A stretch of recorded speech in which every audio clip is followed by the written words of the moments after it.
औज़ुबिल्लाहिमिनश्शैतानिर्रजीम बिस्मिल्लाहिर्रहमानिर्रहीम। ख़ावर नईम हाशमी ऑफिशियल में आपकी खिदमत में सलाम पेश करता हूँ। नाज़रीन, हमारी आज की कहानी का उन्वान है बीजी। बीजी बेबी नजीबा, नूर जहान की बेटी, मलका तरन्नुम नूर जहान की नहीं, एक एक्स्ट्रा, पहले एक्स्ट्रा के तौर पे फिल्मों में काम करने वाली खातून, और फिर इसी खातून ने फिल्मों के लिए एक्स्ट्रा सप्लायर के तौर पे काम करना शुरू किया। एक्स्ट्रा सप्लायर आपको मैं बता चुका हूँ किसको कहते हैं, कि जो एक्स्ट्रा लोग दरकार होते हैं। किसी फिल्म में लड़ाई मार कुटाई का सीन है, किसी फिल्म में हीरोइन पर गाना फिल्माया जाना है और बहुत सारी लड़कियां दरकार हैं, तो वो लड़कियां या वो लोग जो जमा करते हैं, लोग सेट पे लाते हैं, उनको एक्स्ट्रा सप्लायर कहा जाता है। बहरहाल कहानी है नजीबा की, जिसे दुनिया बीजी के नाम से जानती है। ये बीजी साहबा को एजाज़ हासिल है कि वो पाकिस्तान की पहली खातून है, पहली फैशन डिज़ाइनर खातून। इसमें कोई शुबा नहीं है कि आज फैशन डिज़ाइनिंग की दुनिया जो है वो बहुत फैल चुकी है, लेकिन जब पाकिस्तान में फैशन डिज़ाइनिंग का नाम आएगा तो इसकी बानी के तौर पे बीजी का नाम हमेशा याद रखा जाएगा। आज मैं जो आपको कहानी सुना रहा हूँ, ये कहानी कई साल पहले मैंने लिखी भी थी। जब मैं ये कहानी लिख रहा था तो मैंने बीजी को फ़ोन किया और कहा कि बीजी, मैंने और तुमने एक फिल्म में एक साथ काम किया था और हम दोनों अदाकार रंगीला के बेटा और बेटी बने थे, और एक सीन ऐसा हुआ था। तो जब मैंने उसको बताया कि मैं कहानी लिख रहा हूँ उस वाक़े पर, तो बीजी ने कहा कि ख़ावर, अगर तुमने मेरी कहानी लिखनी है तो ये एक वाक़या क्या हुआ, मेरी ज़िंदगी तो वाक़यात से भरी हुई है। फिर बीजी ने अपने बचपन के वाक़यात सुनाना शुरू किए। मैं आपको नाजरीन बताता चलूँ कि बीजी ने 500 से ज़्यादा फिल्मों में काम किया अपने बचपन में।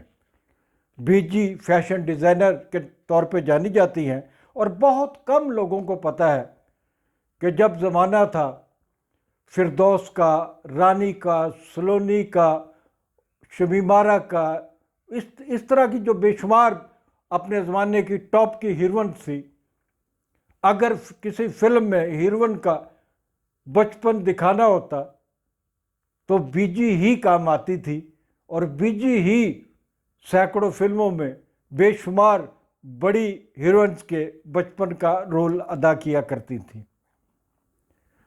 तो वो कहानी मैंने लिख दी, जो वाक़या मेरे साथ बीजी का एक पेश आया था। बीजी ने उन दिनों में अपना मुकाम बना लिया था, बड़े एक ओहदे पे फाइज थी, यानी कि एक बड़ी फैशन डिज़ाइनर के तौर पे वो पॉपुलर हो चुकी थी। उन्होंने अपनी एक बेटी को बैरून मुल्क, शायद लंदन में, आला तालीम के लिए भेजा था।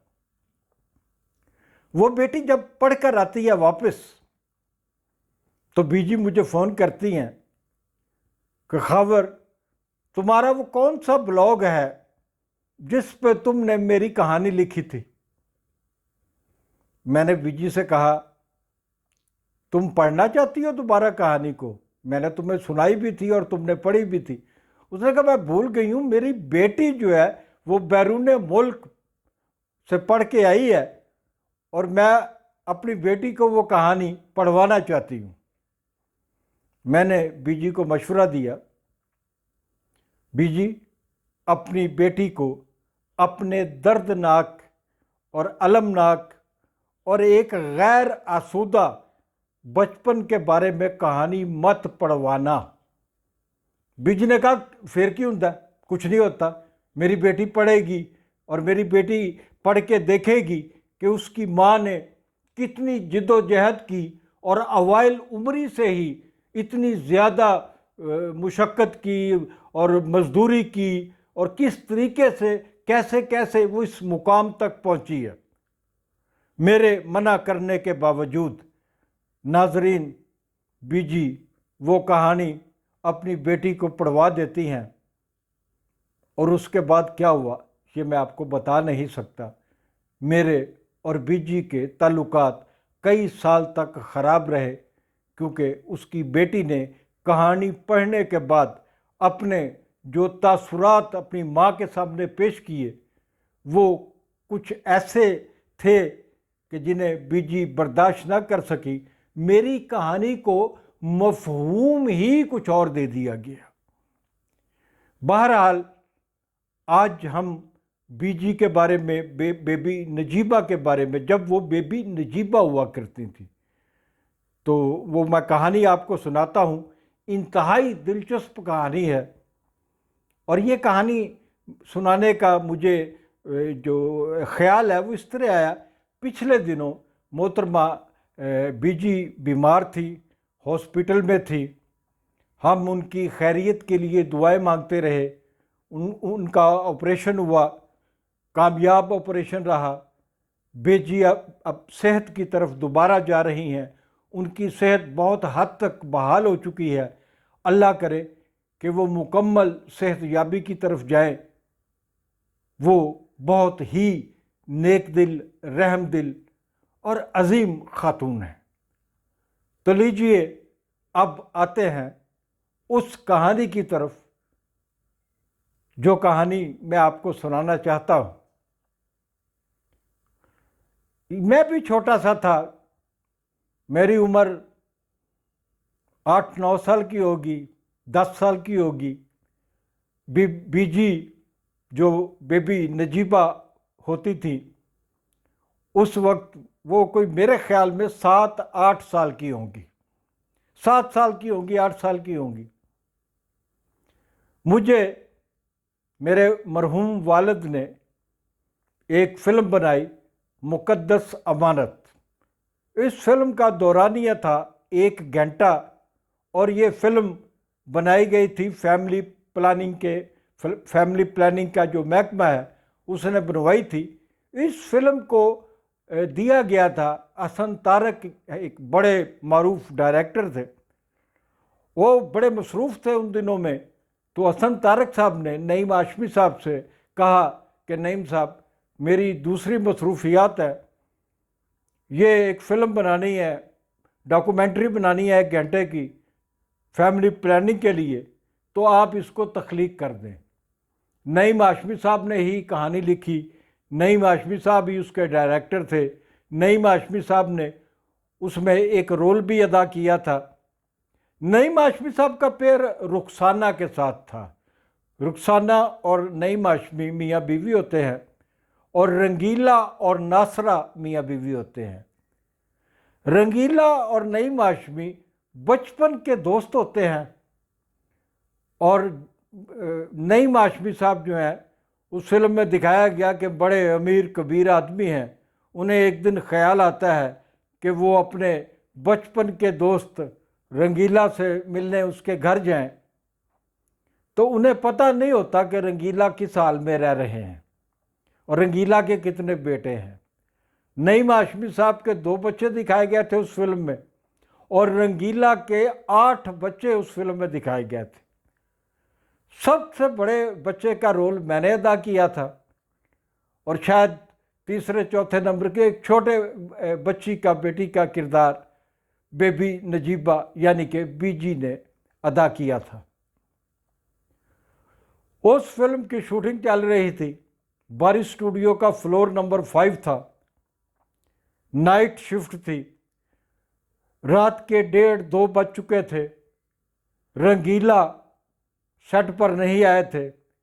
मुझे याद है कि मेरे वालिद ने अपने एक असिस्टेंट से कहा कि ख़ावर को साथ ले जाओ और रंगीले को ढूंढो, कहीं ना कहीं वो आपको मिल जाएगा। फ़लाँ फ़लाँ फ़लाँ क्वार्टर भी देखना, वो कहीं सोया होगा। बहरहाल रंगीला में एक क्वार्टर में सोए हुए ही मिले थे। वालिद साहब ने जिस तरह कहा था कि रंगीला को कैसे उठाना है, वैसे तो मैंने नहीं उठाया, लेकिन हम लोग रंगीला को सेट पे ले आए थे। शूटिंग शुरू हुई।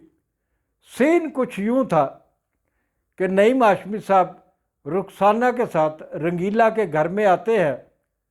मैंने दरवाज़ा खोलना होता है, वो कुंडी खटखटाते हैं, तो मैं दरवाज़ा खोलता हूँ तो देखता हूँ कि दरवाजे पे दो मेहमान आए हुए हैं।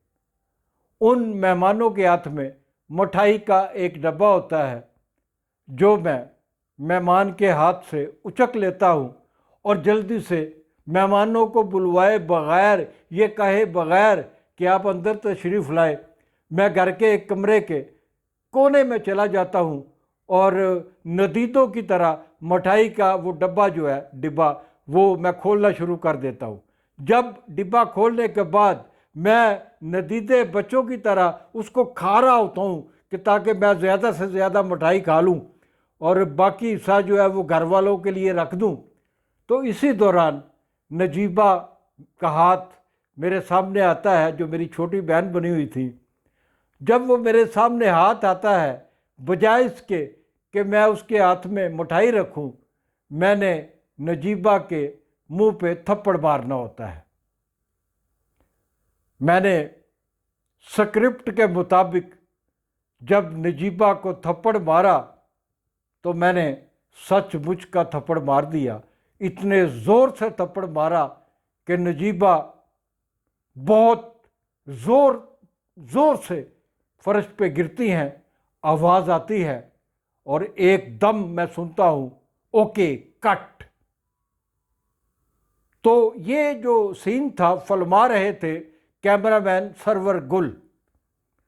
सरवर गुल ने मुझे दाद दी, वाह जी वाह, वाह जी वाह, है शॉट कैसा ओके हुआ, बड़ा ज़बरदस्त शॉट हुआ है।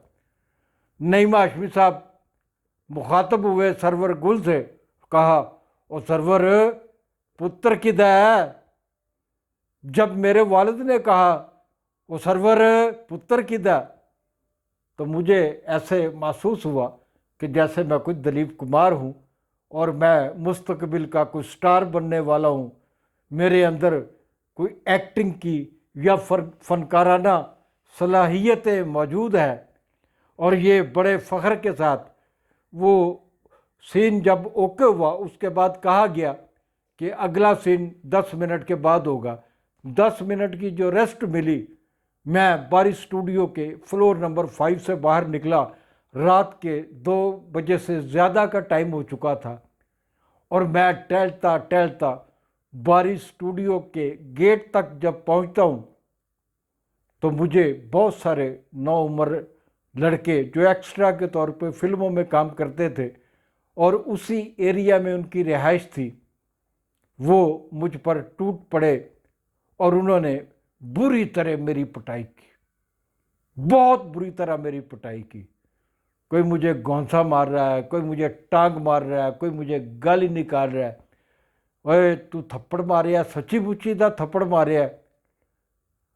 और जब वो पिटाई करके थक गए, चले गए, तो मैं अपने आप को बचता बचाता, अपने कपड़े दुरुस्त करता हुआ वापस सेट पे आया। मैंने किसी को नहीं बताया कि मेरे साथ क्या गुजरी है। मेरे अंदर से जो दिलीप कुमार था वो वहीं डूब चुका था, ख़त्म हो चुका था। अब मैं वही एक मासूम सा बच्चा था और कुर्सी पे बैठा हुआ सोच रहा था कि अगला सीन पता नहीं मैं कर पाऊँगा या नहीं कर पाऊँगा। तो नाजरीन, ये था वो एक वाक़या जो बेबी नजीबा के साथ शॉट देने के बाद मेरे साथ पेश आया था। बेबी नजीबा जब बन जाती हैं बीजी, तो एक मुलाकात में उन्हें मैंने ये वाक़या भी सुनाया था। वो बड़ा खिलखिलाकर हंसी थी। मेरी बहुत दोस्ती हो गई जो आज भी कायम है। अल्लाह ताला बीजी को मुकम्मल सेहत याब करे और हमारी मुलाकातें फिर से शुरू हो जाए। आज की कहानी यहीं ख़त्म करते हैं और जाते जाते आपसे गुजारिश करूँगा कि नाजरीन खावर नईम हाशमी ऑफिशियल को सब्सक्राइब करें, लाइक करें और दोस्तों को फॉरवर्ड करें। बहुत बहुत शुक्रिया।